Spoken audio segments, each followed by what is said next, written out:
तो आज के इस सेशन में हम बात करने वाले हैं कि HTML5 एक्चुअल में है क्या, इसमें कौन कौन से फीचर्स हैं जो कि इसके पहले वाले वर्जन में नहीं थी। बेसिकली हमने एक टैग मिस कर दिया था जो कि यूज़फुल भी है और जिसे HTML5 में इंक्लूड किया गया था। तो वो टैग है फिगर टैग। बेसिकली जब भी आप लोग इमेज को अपने वेब पेज में इंसर्ट करवाते हो, इंक्लूड करवाते हो, तो आपको फिगर टैग का यूज़ करना चाहिए। तो मैं यहीं पे एक लगा देता हूँ फिगर टैग भी, ताकि ये बाद में आपको सही तरीके से मिले। अब इसका यूज़ कैसे करना है आइए देखते हैं। तो सबसे पहले यहाँ पे आप लगाएंगे फिगर टैग, ठीक है। फिगर टैग लगाने के बाद इसमें सबसे पहले एक आता है सब टैग, जो कि आप यूज़ करते आए हैं इमेज, और src के अंदर उस इमेज का नाम दोगे।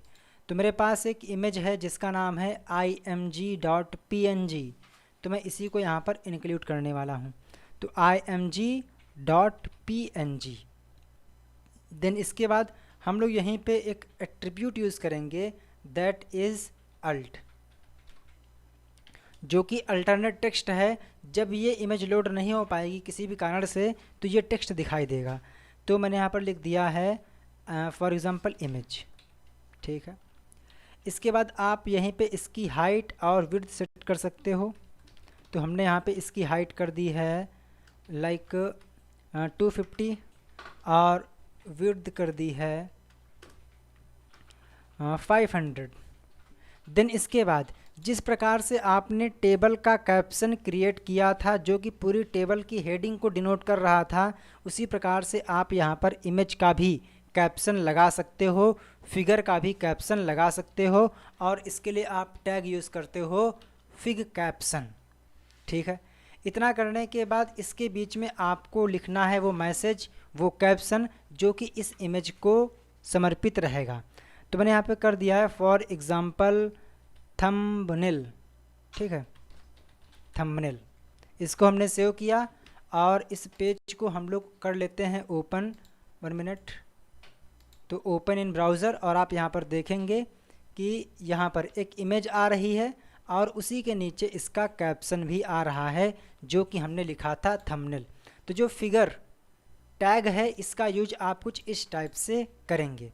अब आते हैं इस वीडियो के टॉपिक के ऊपर कि HTML5 और जो इसके पहले के वर्जन हैं इसमें क्या डिफरेंस है। तो जो सबसे पहली बात तो ये है कि जो HTML है और HTML5 है, इनका मेन मुद्दा क्या है।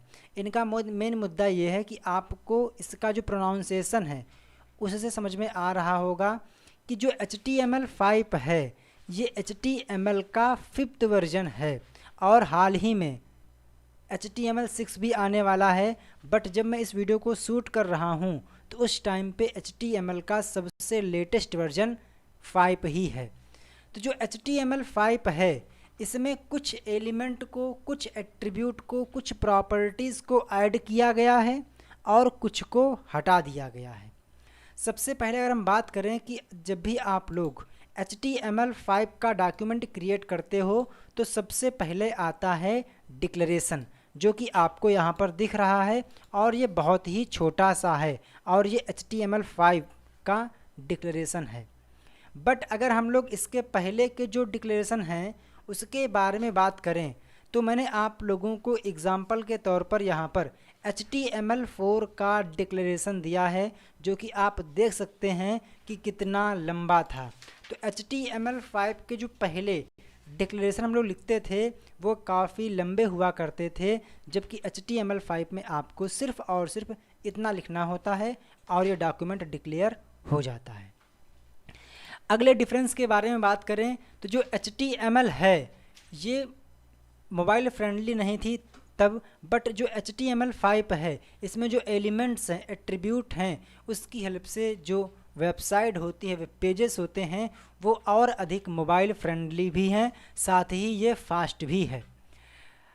HTML5 के जो पहले के वर्जन हैं उसमें ड्रैग एंड ड्रॉप का फीचर नहीं था, बल्कि HTML5 ड्रैग और ड्रॉप इफ़ेक्ट को भी सपोर्ट करता है।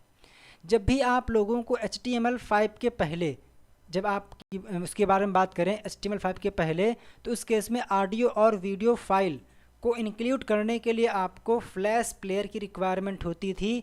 बिना फ्लैश प्लेयर की आप ऑडियो वीडियो फाइल को अपने वेब पेज में एम्बेड नहीं कर सकते थे। बट HTML5 में आपको मिलते हैं ऑडियो और वीडियो टैग, जिनकी हेल्प से आप बिना किसी फ्लैश प्लेयर के ऑडियो और वीडियो फाइल को एम्बेड कर सकते हो। बात करें जावा स्क्रिप्ट सपोर्ट के बारे में, तो does not support JavaScript to run in browser. वहीं जो जावा स्क्रिप्ट है, support JavaScript to run in background with the help of JS web worker API। Next है वेक्टर ग्राफिक्स। तो HTML uses vector graphics with the help of various technologies such as VML and flash etcetera. जो HTML5 के पहले के version हैं वो vector graphics किसी अन्य टेक्नोलॉजी लाइक VML और फ्लैश की हेल्प से सपोर्ट करते थे। बट जो HTML5 है, vector graphics is an important part of HTML5 as we use SVG and canvas in it. कि हम लोग HTML5 में जो काम VML और फ्लैश के थ्रू कर रहे थे वेक्टर ग्राफिक्स को यूज़ करने के लिए, वो काम हम लोग अब SVG और कैनवास टैग की हेल्प से कर सकते हैं। बात करें स्टोरेज ऑप्शन के बारे में, तो for storage browser cache can be used as temporary storage. Storage के लिए आप टेम्परेरी स्टोरेज के लिए आप ब्राउज़र की कैश यूज़ कर सकते थे HTML5 के पहले के वर्जन में। बट HTML5 में जो है उसमें आप स्टोरेज के लिए application cash, web SQL database, web storage इनको यूज़ कर सकते हो। बात करें एरर हैंडलिंग के बारे में, तो जो HTML5 के पहले के वर्जन हैं उसमें एरर हैंडलिंग की सुविधा उपलब्ध नहीं थी, यानी कि उसमें अगर आपने कोई इनएक्यूरेट सिंटेक्स लिख दिया है तो वो उसको हैंडल नहीं कर सकता था। बट HTML5 इनएक्यूरेट सिंटेक्स को, जो भी अदर टाइप की एरर्स हैं, उसको हैंडल कर सकता है। आप HTML5 के पहले के वर्जन की हेल्प से कोई भी shape like circle, rectangle, triangle इनको आप ड्रा नहीं कर पा रहे थे। बट HTML5 में आपको सुविधा मिलती है, आप 2D शेप को ड्रा कर सकते हो। बात करें इफ़िशियंसी की, जो इसकी स्पीड है, तो जो ओल्डर वर्जन थे उनकी जो इफ़िशियंसी थी वो सही नहीं थी, और साथ ही वो फास्ट भी नहीं थे, और वो फ्लैक्सिबल भी नहीं थे as a comparison of HTML5। तो जो HTML5 है ये इफ़िशियंट भी है, फास्टर भी है, किसके कंपैरिजन में? HTML के कंपैरिजन में। बात करें ब्राउज़र सपोर्ट के बारे में, तो HTML5 की जो पहले के वर्जन हैं वो सारे के सारे ओल्ड ब्राउज़र को सपोर्ट करते हैं। बट जो न्यू ब्राउज़र हैं जिनका लेटेस्ट वर्जन आया हुआ है वो सभी के सभी HTML5 को सपोर्ट करते हैं, चाहे वो फायरफॉक्स हो, क्रोम हो या फिर सफारी हो। तो मैंने आपको कुछ डिफरेंस बताए हैं जो कि HTML5 और इसके पहले के वर्जन्स में थे। वहीं बात करें हम लोग कि जो HTML5 है इसमें कौन कौन से टैग्स को हटाया गया है, तो आप पहले हम बात कर लेते हैं कि कौन कौन से टैग को रिमूव किया गया है। Removed from HTML5। तो आपने पढ़ा होगा बिग टैग के बारे में, इसको हटा दिया गया है।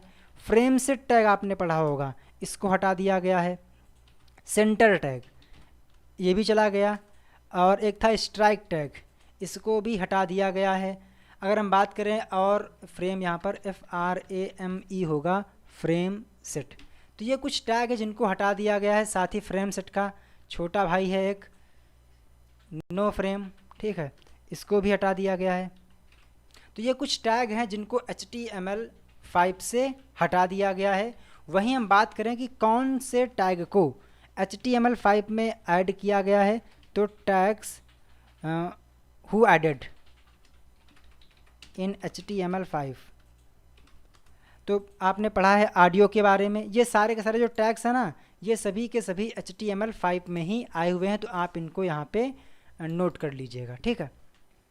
वहीं कुछ एट्रीब्यूट भी हैं जिनको HTML5 में ऐड किया गया है, जिसके बारे में हमने आपसे क्लास 8 में शायद चर्चा की थी, या क्लास 9 में, क्लास 8 होगा। देखिए input type, colour, email, search, है ना, tel, URL, number, date, time, month, range, ये सभी क्या हैं? ये सभी के सभी एट्रीब्यूट हैं जिनको HTML5 में इंक्लूड किया गया है, ऐड किया गया है।